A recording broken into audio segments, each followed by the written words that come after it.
Shut up and sit down.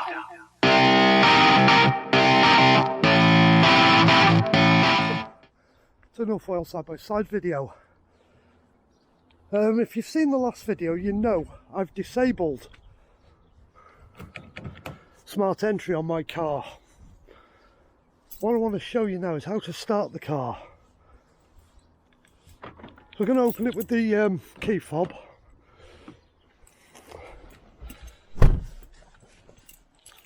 If I throw the keys on the seat and go through a normal Smart Entry startup, which is foot on the brake, push the button, it does absolutely nothing.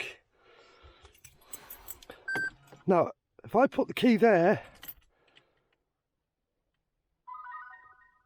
that now starts the car.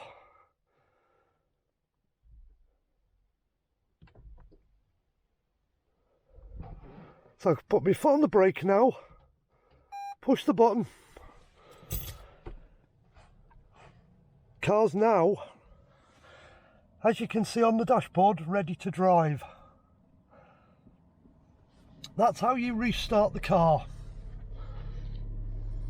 It's really easy. Fob, foot on the brake, push the button. Simple. But hopefully that makes the car a little bit safer with not having the car continually talking to the key fob or trying to. Anyway, thanks for watching another North Wales side-by-side video. Please consider subscribing. Please like the video. Thanks very much.